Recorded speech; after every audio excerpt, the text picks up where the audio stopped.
নমস্কার, আমি আরজি। আর বন্ধুরা, আজ আমি আপনাদের শোনাবো একটি গ্রেভিয়ার্ডের ঘটনা, একটি কবরস্থান। আর এই ঘটনাটি ঘটেছিল 1990 সালে। ইউএসের একটি খুব পুরনো গ্রেভিয়ার্ডের ঘটনা এটি। আর আমি এই ঘটনাটি পেয়েছিলাম একটি আর্টিকেলে। আমার কাছে, আমি বলেছি, এরকম ধরনের প্রচুর আর্টিকেল আমার সংগ্রহে রয়েছে। যেগুলো আমার ভালো লাগে আমি সেগুলোই আপনাদেরকে শোনাই। আর এই ঘটনাটির মধ্যে খুবই আলাদা রোমহর্ষক একটি ব্যাপার রয়েছে, সে কারণে আমি আপনাদের সাথে এই ঘটনাটি শেয়ার করছি। যদি ঘটনাটি আপনাদের ভালো লেগে থাকে আর যদি কেউ জেনে থাকেন তাহলে অবশ্যই কমেন্ট সেকশানে লিখে জানাবেন। তো এই ঘটনাটি ঘটেছিল রিচার্ড বলে একটি ছেলের সাথে। এই যে এই গ্রেভিয়ার্ডের কথা আমি বললাম, এই গ্রেভিয়ার্ডটা মোটামুটি 1995 পর্যন্ত অ্যাক্টিভ ছিল। তারপর এই গ্রেভিয়ার্ডটি পুরোপুরি বন্ধ করে দেওয়া হয়, এবং কী জন্য বন্ধ করে দেওয়া হয় সেটার সঠিক খবর অনেকেরই জানা নেই। তো যাই হোক, এই গ্রেভিয়ার্ডটিতে মোটামুটি অনেকগুলো গ্রেভ ছিল, মানে অনেকগুলো কবর ছিল। কিন্তু কী কারণে এই গ্রেভিয়ার্ডটি খুব একটা সময়ের জন্য অ্যাক্টিভ থাকতো না সে বিষয়ে কেউই জানে না।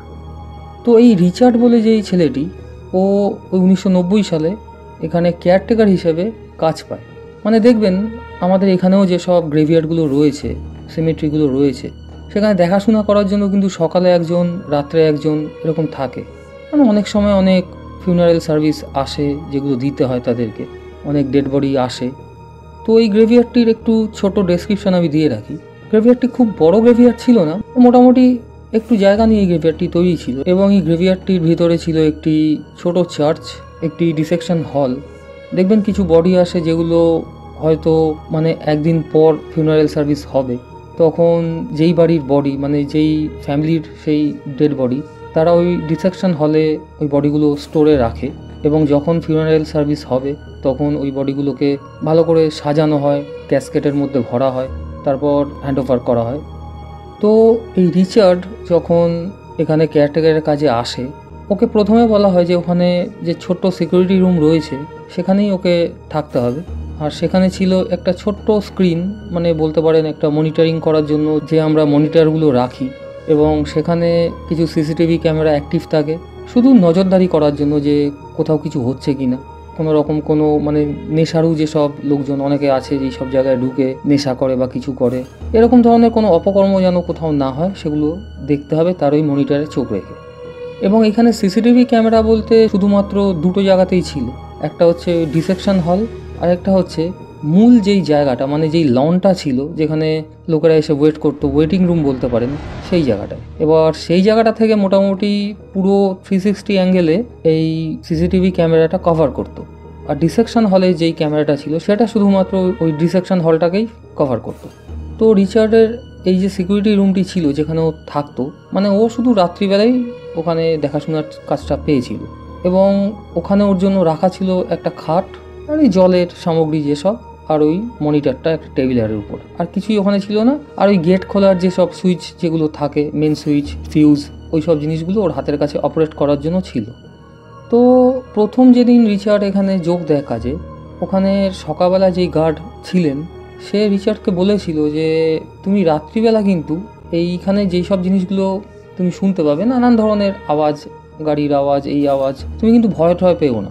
ও বলছে কেন ভয় পাবো কেন? বলছে না, অনেক সময় নতুন তুমি এসছো, তুমি জানো না, এত পুরনো একটা গ্রেভিয়ার্ড, সেখানে অনেক ধরনের অনেক শেয়াল ঠেয়াল এসে ডাকাডাকি করে, তুমি হয়তো ভয় পেয়ে গেলে কিসের আওয়াজ ভেবে, ওরকম কোনো কিছু ভেবো না, তুমি ঘরেই শুয়ে থাকো, যদি কোনো বডি বা কিছু আসে তখনই তুমি একমাত্র বেরোবে। এবং তখন সেই সব সময় কিন্তু ওরকম কোনো নির্দিষ্ট টাইম ছিল না যখন বডি আসবে, কিংবা এই সময় গ্রেভিয়ার্ড খোলা থাকবে সেই সময় বডি আনবেন, মানে 24 ঘন্টা খোলা থাকতো। সেই জন্যই দুবেলায় দুজন গার্ড ওখানে অ্যাভেলেবেল সবসময় থাকতো। তো কিছুদিন এভাবে কাটে, রিচার্ডের কোনো রকম কোনো অসুবিধা হয় না। ও ঘন্টায় ঘন্টায় সিসিটিভিতে দেখতো, ওই মনিটরটায় চোখ রাখতো, ডিসেকশন হল দেখতো, এর বাইরে যেসব জায়গাগুলো দেখতো। মাঝে মধ্যে ও হাতে একটা লাঠি নিয়ে বেরিয়ে একটু হেঁটে চলে বেড়াতো। এবং এই ঘটনাটা যেদিন ওর সাথে ঘটে তখন জানুয়ারি মাস, খুব ঠান্ডার সময় তখন। আর ও যেহেতু রাতের বেলায় ওখানে গার্ডের ডিউটি করতো, সে কারণে ও খুব একটা মানে দরকার না হলে ওর ঘর থেকে বেরোতো না, ওর ওই সিকিউরিটি রুম থেকে। আর ছোটো সিকিউরিটি রুম কত আর ওখানে থাকতে ভালো লাগে, একটু স্মোক করতে মাঝে মধ্যে বেরোতো। তো এরকমই ও একদিন রাতে ডিউটি করছে, ও ওর কি মনে হয়েছে যে একটু বাইরে থেকে একটু টহল দিয়ে এসে একটা স্মোক করি, মানে একটু সিগারেট খাই। তো খুব ঠান্ডা, তার ওপর অত রাত। তো ও বাইরে বেরিয়ে হাঁটছে, এদিক সেদিক একটু ঘুরছে আর একটু সিগারেট ধরিয়েছে, সিগারেট খাচ্ছে। তো ওর যেন মনে হচ্ছে যে এই চার্চটি ওখানে ছিল, ওই গেটটার আশেপাশে কিছু একটা ঘুরছে। প্রথমেও ওর অত খেয়াল করেনি, তবুও পকেট থেকে টর্চ বার করে ওই চার্চের গেটের সামনে ফেলেছে। দেখছে কেউ নেই। ভাবলো হয়তো তো রাত্রিবেলা কুয়াশার মধ্যে কিছু হয়তো চোখের ভুল ভেবেছে। তো ঠিক আছে, ও আরও এদিক সেদিক করে হাঁটছে। তো সেরকম কিছু ও চোখে পড়েনি। তো ওর স্মোক করা যখন শেষ হয়ে যায়, ও তখন আবার সিকিউরিটি রুমে যায়।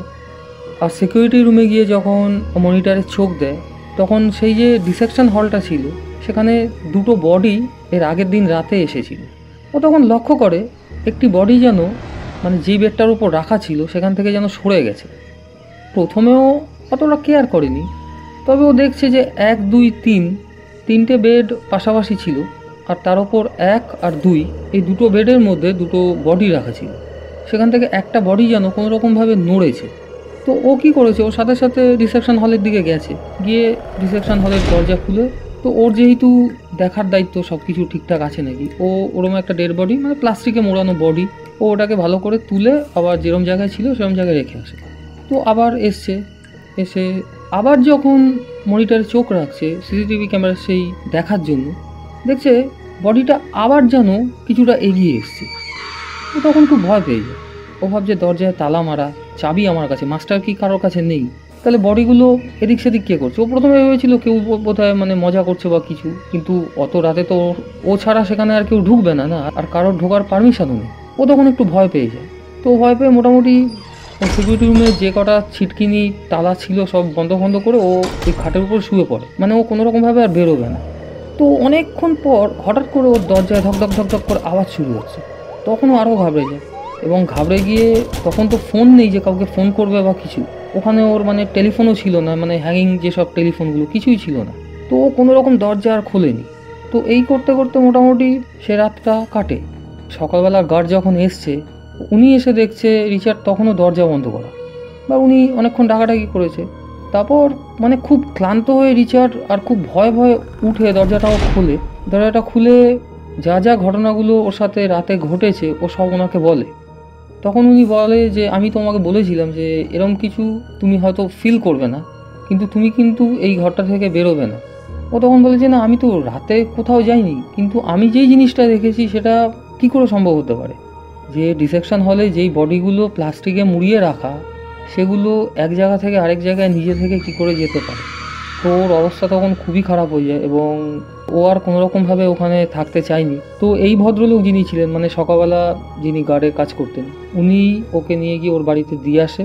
কোনোদিনও রিচার্ড সেখানে আর ডিউটি দিতে কোনোদিনও যায়নি, এবং এই ঘটনাটা কী জন্য ঘটেছিল, কেন ঘটেছিল, সেটা আর কখনোই জানা যায়নি। জানা গেছে শুধু একটা জিনিসই, যে প্যারানর্মাল অ্যাক্টিভিটি সবসময়ই হতে পারে, এবং নিশিরাত আর এইসব নির্জন জায়গায় অনেক কিছু ঘটে।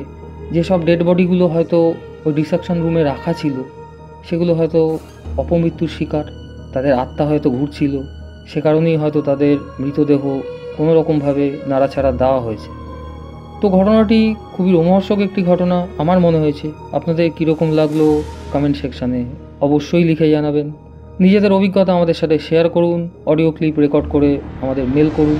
আমাদের মেল আইডি ডেসক্রিপশন বক্সে দেওয়া রয়েছে। দেখা হচ্ছে পরের এপিসোডে এরকমই কোনো সত্য, ভৌতিক, অলৌকিক ঘটনা নিয়ে। ততক্ষণ ভালো থাকুন, সুস্থ থাকুন, শুনতে থাকুন আমার সঙ্গে RG রেডিও স্টেশন।